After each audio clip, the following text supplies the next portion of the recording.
Are you one of those players that chases gunfights on a regular basis? Well, there's a couple of guns that can really help you out in doing this, and that is the QBZ and the MAC10. But we're going to compare those to a couple other guns as well, just so you can have an idea of time to kill and movement and the gives and takes of that whole system. So we're going to start by looking at, obviously, the AMAX and the Cold War AK, since those are the top dogs as far as time to kill goes. And you see they keep up with the AK-74U. The AK-74U actually is pretty handily faster than the MAC-10 within 20 meters. So that is something to consider on these builds. Is the AK-74U will, however, move extremely slow in comparison to the MAC-10 and the QBZ. But let's get rid of the two ARs, and this is what we're left with. See the QBZ, which is an AR. It does extremely well at a distance. Well, not extremely well. It does well at a distance. The MAC-10 would kill faster if you could hit those shots, but that's dang near impossible with that gun at anything past like 30 meters. Looking at the actual stats themselves, what we'll see is a little more of what I want to talk about. So the aim down sight time of the MAC-10 is really, really fast at 156 milliseconds versus the 210 that the QBZ is. The thing with that is, once we start looking at the other movement stats, we'll notice that the MAC-10 and the QBZ move about the same, except for the QBZ's faster strafe speed, which can give you a large advantage in a lot of gunfights. If you're somebody that's only taking gunfights within 60 meters, this actually might be a very good compromise in what you want, because the MAC-10 can do your thing within 20-30 meters, and the QBZ fills in the rest of the 30 to 60 meter range that you might need to, because it is an accurate gun. It doesn't hit the hardest, but it does do its job when you need it to.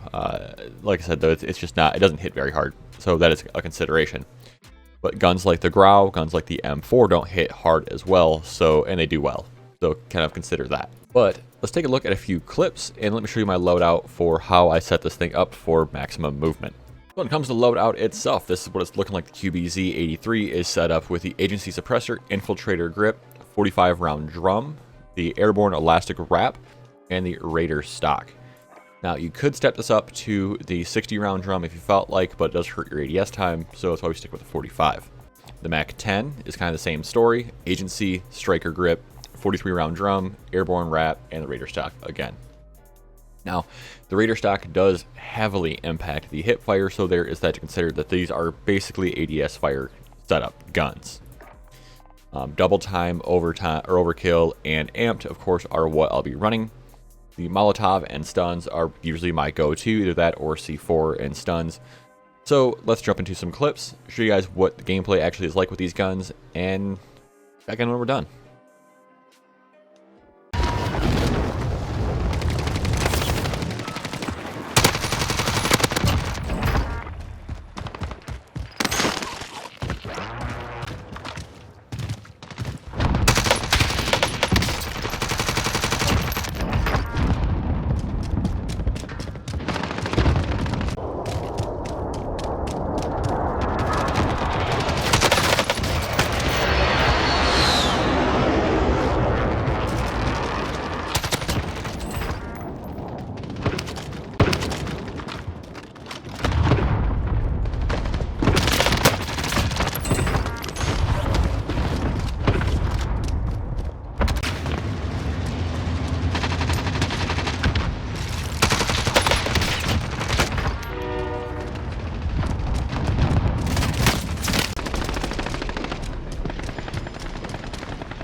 appreciate you guys hanging out and checking out this movement build.